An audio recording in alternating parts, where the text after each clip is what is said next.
How to start planning a wedding. The moment na ma-engage ka, sunod-sunod na yung wedding content na dumadaan sa newsfeed mo. Kagaya nito, sa simula, nakakakilig pa. Pero habang mas marami kang nakikita, napapaisip ka rin, wait, ang dami palang kailangan gawin. Paano ba ito sisimulan? Yung kapag nakakita ka ng magandang gown, parang gusto mo nang bilhin. Pero sis, kung gusto mong maging smooth ang wedding planning ninyo at hindi kayo mag-over budget, kalma ka lang. Let me give you the first 5 things na kailangan ninyong pag-usapan bago kayo mag-book ng mga wedding suppliers. Number 1, wedding date. You have to consider yung availability ninyo ng fiancé mo, your family members at closest friends na hindi pwedeng mawala sa kasal ninyo, availability ng suppliers na ibubuk ninyo, pati availability ng church at venue. Saka, gaano ba kahaba ang wedding planning na tingin mo ay enough para sa inyo? Inside my wedding planning ebook, I prepared a 6-month wedding planning timeline para sa mga brides na gustong mag-DIY ng wedding planning nila instead of hiring a wedding planner. Number 2, wedding budget. Ito yung kailangang linawin sa simula pa lang kasi dito mo malalaman kung realistic ba ang dream wedding mo o kung kailangan ba munang i-adjust ang expectations. Mas maganda rin kung meron kayong allowance or buffer sa budget kasi marami pang unexpected and unforeseen expenses along the way. Number 3 ay wedding venue. Saang lugar ba ninyo balak magpakasal? Connected ito sa budget ninyo kasi may mga locations na mas in demand pagdating sa weddings like Tagaytay.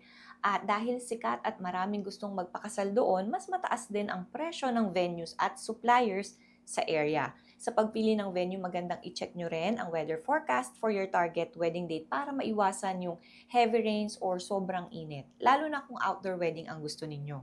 Number 4 ay type of wedding. Anong klase ng kasal ba ang gusto ninyo? Civil, church, or destination wedding like a beach wedding? Gusto mo ba ng intimate wedding? Dito sa Pilipinas, kapag sinabing intimate, it has 50 wedding guests or less. Or gusto ba ninyo ng traditional big wedding? Importante na pag-usapan nyo ito sa simula pa lang para malinaw yung wedding na pinaplano ninyo. And number 5, approximate number of guests. Gaano karami ba ang mga bisita na gusto ninyong imbitahin? And honestly, ito yung isa sa mga pinakamalaking may impact sa expenses ninyo. Yung dami ng bisita will affect the size of the venue na kailangan i-book. Sa caterer per head ang bayad dyan. So kung halimbawa 1K per head, sa 100 guests, 100K kaagad yon.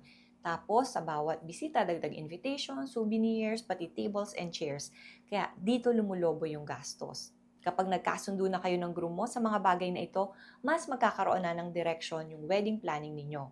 Kapag nag-inquire kayo sa wedding suppliers, may isasagot na kayo sa kanila kapag tinanong nila kayo kung kailan at saan ang kasal.